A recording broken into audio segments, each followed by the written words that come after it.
going to speak on the topic how the spark of being excellent at your job can create the right impact, not just for you or your career, but for your target group and for society in general. My speech will be divided into 4 subparts, which will be a narration of my journey with establishing my organization. So the first part, scouting the right opportunity. Now, one thinks that the right opportunity is something that you get from your customers or from the target group or something that they are missing. Lots of TED speakers have spoken on it, but in our profession, I realized sometimes the right opportunity is actually telling your target group, your customers, or in my case, my future students, what they need. Because sometimes the customer, the target group may really not know what they need, or is it something that they are missing. So the year is 2005. I have just come back from college, a mere graduate. I went to Hindu College at Delhi University, and I come back into Lucknow, and I start training. So there is a group of 13 odd children that have come to me to study for an aptitude test, which takes them to colleges called National Law Schools then, and later they were changed to National Law Universities. So at that time, about 10 to 15 kids from this city took this exam. This base of students was largely those people who belonged to legal families, children of senior advocates, lawyers, judges, and they were studying for these papers for 3 to 4 colleges that they wanted to apply to. Primarily the one at Bangalore, Hyderabad, Kolkata, and Bhopal. So while I would train them, I realized, why is it that there are just this handful of kids, wanting to give this paper? This paper takes students to some very, very good universities. A 5-year degree, an integrated program, and something which, immediately launches you into a corporate career should you want that. So then I realized, pretty much like my time, the students of this region and parents in this region still believe that if they wanted something good to emerge for their children in future, those children would or should study sciences. And every school, some schools did have a humanities program, most schools did not then have a humanities program also, because there were not many takers. And from Lucknow, if you moved a little bit into Kanpur and Allahabad, it was even worse. So while I was training these students, I thought to myself that there is this something that I should spread awareness about. And I started visiting schools. I started telling them that I want to conduct a program for classes 11 to 12 and actually tell them about some other good colleges they could think about. And then they wanted to know what program it was. And I said, law. I was met with skepticism, anticipation, and the principal would look at me, why would I want my children to study law? They are good kids. So then I realized, not just was there lack of awareness, but whatever little people knew about law, they knew from a popular medium like films. And Bollywood had done a huge disservice to law, showcasing it as something, where only people who do not do anything go, or a whole ecosystem of lack of justice, no progress. So really, it was no surprise that students did not know about it or did not want to hear about it. But I began. I visited schools. I took law schools to schools. I started telling them about these universities. I started telling them about varied career opportunities beyond the courtroom, where the students of these universities go to. The World Bank, UN, you name it. And then I spread into the Tri-City of Kanpur and Allahabad, and this went on for year, 2 years, 3 years. Awareness built up, became 25 for me in the second year. And the happier news was, the 4 children that joined us then were from non-legal backgrounds. They would become first-generation lawyers. And when in the year 2008, the CLAT body was formed, this region had its sufficient level of awareness, so much so that in CLAT 2008, Lucknow became the second largest CLAT center in the country. And that was just 1 year after the law school at Lucknow had come up. In fact, I had the opportunity to visit the law school. The Vice Chancellor had heard of my efforts, and he did invite me, showed me around, and said, you know, you must keep up the good job. And that brings me to my second sub-point. I have the potential, I have the opportunity, awareness has been spread. Now, what is the next step? Creation of an excellent product. So when you spread awareness, the result of that awareness is that students and parents would come back to you and ask you for more. So what is the plan? Now, when it comes to this exam, it was a niche exam. I had no precedents before me. I had taken upon myself to popularize this niche exam taken by very few people in the country. And I was trying to spread the word. I had no models to follow, so I had to make my own.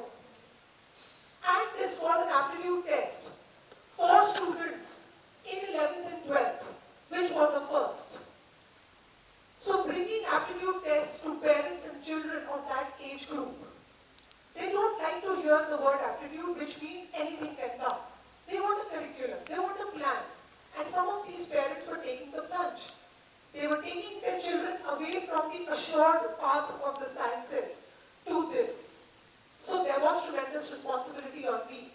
We had to create modules. We had to create session plans.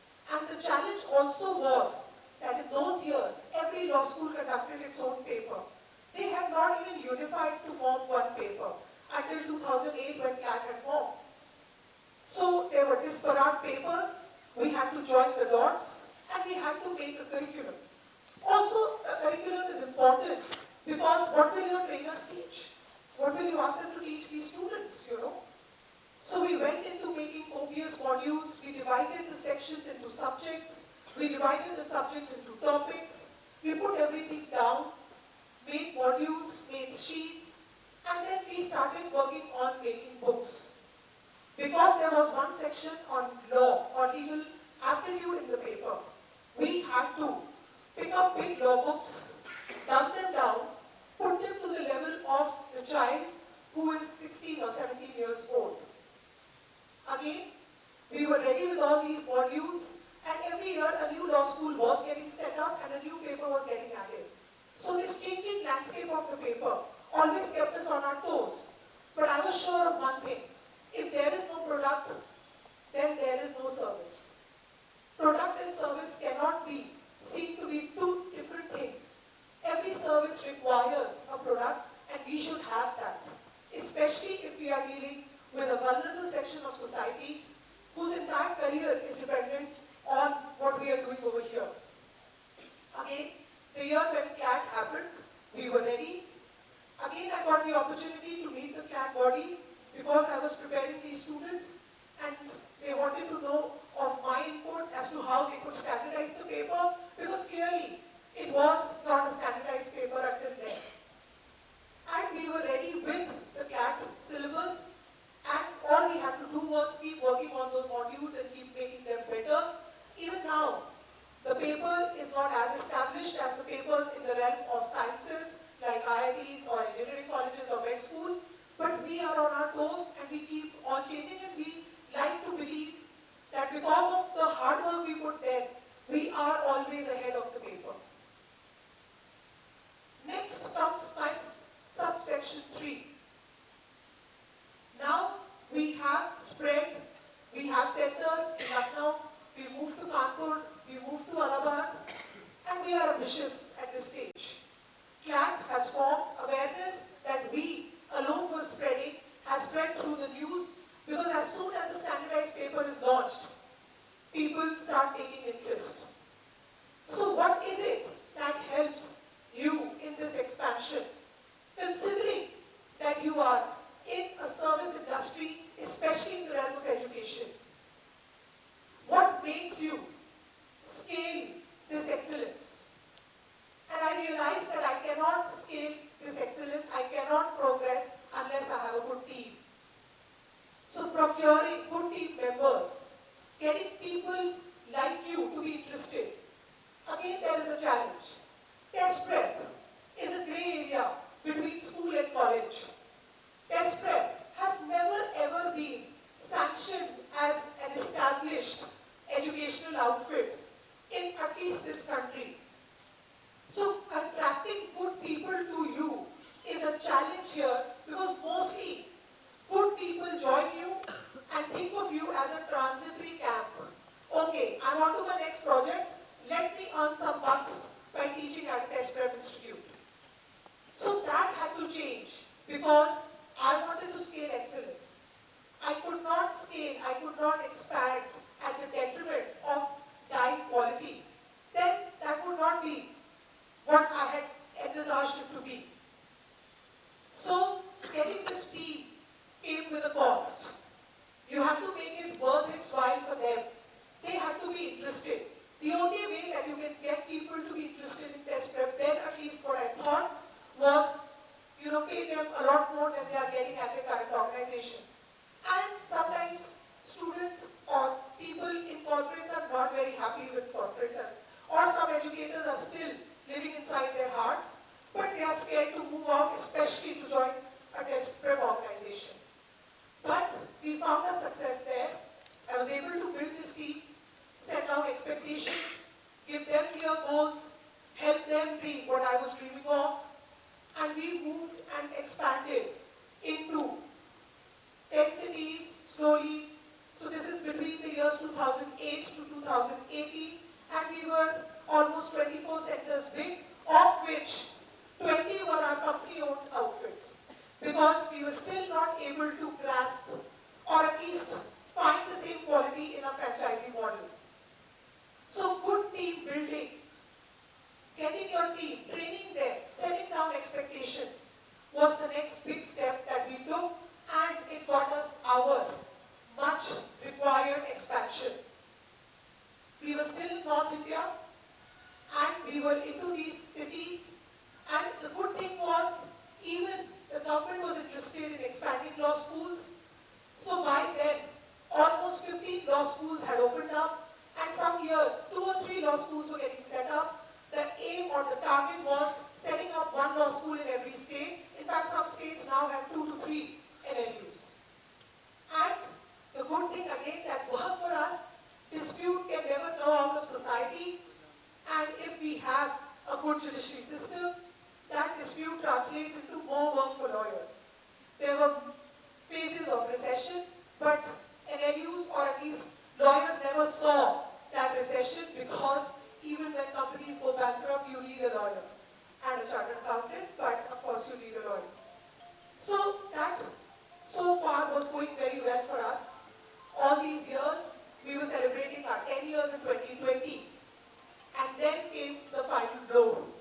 2020 suddenly put everything to a halt, and that brings me to the fourth part of what, in retrospect, I have understood. Constantly upgrading and getting technology to be an enabler in your organization. We were brick-and-mortar institutions. We were institutions where in many of our centers, the smaller centers, we didn't even have smart boards. We had good teachers, we had good material, we had a good product, but students were coming to our centers. And we had been running like this ever since. So what 2020 did was separated this excellent product, doing my excellent job, which I am talking to you about today, separated it from its customers, separated us from our students. So how are we going to deliver this excellence to these students?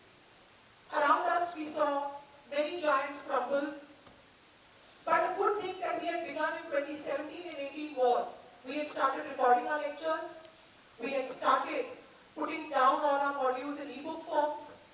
And that was to cater to some good students in the south because we had still not spread in the south. So the job that we started doing, unbeknownst of the fact that COVID is going to hit us, was only to cater to good children in south, in many places in Karnataka, especially because NLS Bangalore is the best law school. So we had used technology mainly to reach out to some of our students who were not able to come to our centers. So that somehow, saved us, or rather we were ready. We had invested in a test engine. Anyways, the CRM and ERP operations were running for quite a long time for us. So investing in a good test engine, we did take that step. We had started developing an LMS, but yes, in 2020, we had to ensure that 100% of our student base, our students, we were catering to almost 78,000 students at that time, they were able to avail themselves of this test engine and of this learning management system in which we had invested. In 2020, we signed up with another big firm and made it even better to cater to students as many waves of COVID kept coming and going. So technology as an enabler was a big learning while we were at this job. Had it not been that investment, we would be one of the stories that would have ended by then. And with, head-breaking speed, things started changing in the education world. Some students wanted to come to the center, other students were okay with the at-home study module. And in front of our eyes, we saw big edtech giants suddenly take stage, people we had not heard of. It's quite another matter that by the time 2022-23 happened, we saw the fall of those giants also. We saw all those big edtech giants that had suddenly changed the rules of the game, come back, crashing down. The same speed with which they went up, they did come crumbling down with that speed. But what I realized that time, sitting in the year 2023, all my brick and mortar centers were suffering. All my brick and mortar centers, many of which had to be shut down during COVID, at least the remote locations where we were catering to fewer than 100 students. There was a time when the model that I had built from 2005 upward seemed to be under threat. All of us were adapting to now just teaching to an audience that existed at their homes but not in front of us. Many of our teachers are good speakers. They like to see their audience. They like to hear from them. They like the impromptu conversations. But we had to train them. We had to train them to fit that conversation into a stream. So the brick and mortar units were crumbling. Some of the franchisees that we were closing in on, we had started adapting to the franchisee model in 2018. We had come and wrap our heads around it, but they were taken away from us as soon as 2020 happened. Everything seemed to be falling apart. What remained was that my team and I, we were excellent at our work. Once COVID ended, whatever we had built in terms of technology, the edtech giants fell in front of our eyes. Suddenly, people who wanted to collaborate with us did not exist the next day. And again, the world changed. And again, the technology we had built, now students wanted to come back to some of the units. Some of the units we could not open at that speed. But what remained with us was again that all of us were excellent at our work. So as time and tide changed, and we were forced to be reduced to our basics, what worked for us was the basics. We went back to the basics. Whether it is on screen or in person, we knew we could deliver an excellent product. We can build a product overnight. We can bring in the most excellent pedagogy to the classrooms. And as sanity somewhat returned to the world, that worked for us